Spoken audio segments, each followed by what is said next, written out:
네, 안녕하십니까. 자동차 친구 자친 윤 대표입니다. 2025년도에 이 중고차랑 꼭 사고 싶은데 잔고장이 많을까 적을까? 대표님께서 기준을 좀 설명해 주세요. 잔고장 많다 적다의 기준은 사실은 뭐 여러 가지가 있지만 기본적으로는 수리가 편하냐 안 편하도 있는 것 같아요. 왜냐면 잔고장이라고 생각하면 어떤 느낌이냐면 자주 센터에 들어가야 된다, 아니면 자주 센터에 안 가도 된다 기준이 하나 있을 것이고요. 자주 가는데 수리가 용이하다 안 용이하다도 포함이 되는 거죠. 사실 잔고장 없다라고 하면은 뭐 국산차가 좀 안 그래도 우리는 편할 것이고, 그 중에서 잔고장 없는 차를 찾으면 될 것 같고요. 잔고장이 많다라고 하면은 아무래도 수입차가 좀 더 차지하지 않을까 싶은 생각이 기본적으로 드는데요. 일단은 그럼 잔고장 없는 거부터 말씀을 드리겠습니다. 잔고장 없는 거 말씀을 드리면 현대 기아차가 수리하긴 용이하잖아요. 개 중에서도 계속 센터에 들어가 있어야 되면은 이게 마이너스 요인인 거죠. 그 중에서 없는 차, 기본적으로는 아반떼 시리즈 잔고장이 많지 않다라고 보시면 좋을 것 같아요. 아반떼 시리즈, 특히 지금도 수출 잘 나가는 차, 이게 기준 중에서 하나가 뭐냐면,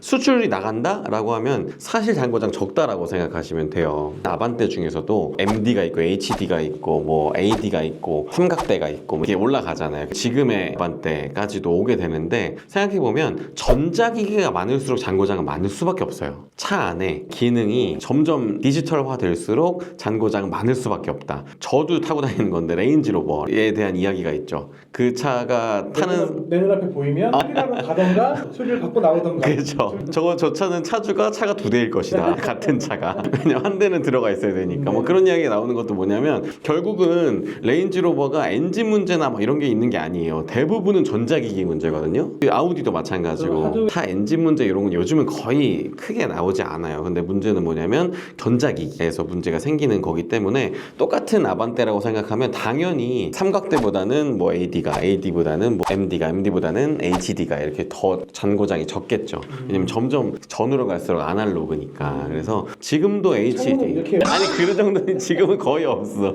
지금 90년대 때 차가 그런 거였잖아요. 그런 차들로 가면 이제 잔고장이라기보다는 살아있는 것만으로도 감사해야 되는 약간 그런 건데, HD는 뭐 그런 모델이 제가 기억에는 없는 걸로 알고 있어요. 근데 거의 이게 버튼이 다 편해요. 심지어 스마트 키도 달면 스마트 키인 거고 하니까, 사실 HD는 아직도 3,400만 원을 받아줄 수 있는 이유가, 수출가가 받아주면 내수 가격도 그 이하로 떨어지지 않는다 말씀을 드렸는데, 그런 것처럼 그 아반떼는 HD부터 MD, AD, 삼각대 다 괜찮아요. 아반떼는 그렇다라고, 아반떼는 기본으로 하나를 꼽고요. 또 하나는 같은 라인업, 지금은 현대기아가 같은 라인업을 완전히 공유하진 않아요. 뭐냐면 이제 조금씩 차등을 두죠. 중간중간에 현대 위에 살짝 좀 더 큰 거, 뭐 코나보다 셀토스가 좀 더 크고 뭐 이런 것처럼, 셀토스보다 스포츠 좀 더 크고 뭐 이렇게 하는 것처럼 중간중간에 트림들이 나눠져 있는데, 예전에는 같은 라인업을 같이 썼어요. 지금도 괜찮은 차가 어떤 차냐면 올류 투싼, 그 당시에 나왔던 스포티지 더 볼드, 풍뎅이처럼 생긴 거, 개구리처럼 생긴 거, 그거 라인업도 아직도 너무 괜찮은 차다, 잔고장 없는 잘 탈 수 있는 차다라고 생각을 합니다. 그 두 개는 아직도 탑5 안에 있을 거예요. 5년 이상 고장 없이 타는 차 순위에 5위 안에 아직도 있는 차들이기 때문에, 적당히, 완전히 또 아날로그면 불편하잖아요. 근데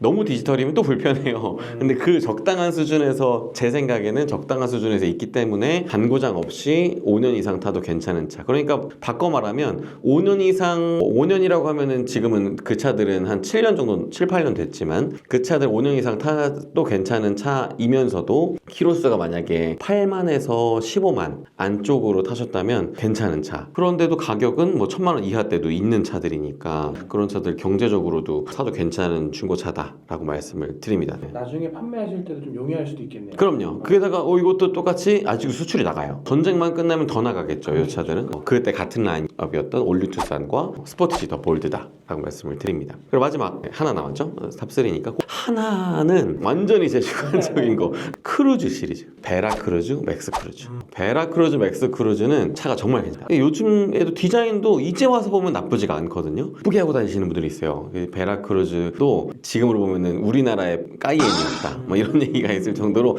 약간 그런 결을 갖고 있거든요. 약간 앞에가 동글면서 스포티하게 떨어지는 게. 그래서 뭐 그렇게 꾸미고 다니시는 분들 보면 지금 봐도 촌스럽지 않은 디자인도 가지고 있고, 지금은 성능보험이 있어서 막 엄격하게 뭐 하기도 하고 뭐 유도리도 있지만, 예전에는 더 엄격하게 했어요. 왜냐면은 성능장에서 사고 난 걸 잘못 보면 다 책임져야 돼요. 누유 잘못 보면 성능 성능장이 다 책임져야 돼요. 그러니까 요즘엔 보험사 끼고 하지만 그럴 때는 더 꼼꼼하게 볼 때인데도 성능장 아저씨가 그 얘기를 했다니까요. 저한테 직접. 이 차는 대충 봐도 돼요. 진짜 잔고장 없는 차다라고 성능장 아저씨들이 보증해 주시는 차가 베라크루즈가 저는 최고고, 그 다음에 베라크루즈가 좀 이게 말하자면 10년이 넘은 차니까 네. 대부분 그게 조금 연식이 된 게 거슬리신다면 맥스크루즈 까지도 저는 정말 괜찮다. 저도 저희 컨텐츠에도 맥스크루즈 직원차 하나 올렸다가 그거 제가 조금 판매 완료 늦게 올렸더니 판매가 됐는데 전화가 지금도 오시거든요. 그런 차가 맥스크루즈니까 아시는 분들은 아시는 거예요. 그래서 그 차는 심지어 그 당시 연식인데도 중간 통로가 있는 6인승이 있는 차다 보니까 편리성까지도 되게 괜찮게 잡은 차다라는 생각이 듭니다. 이 영상 컨텐츠를 시청해 주시면서 건강한 자동차 생활을 하실 수 있는 그날까지 저희는 노력하겠습니다.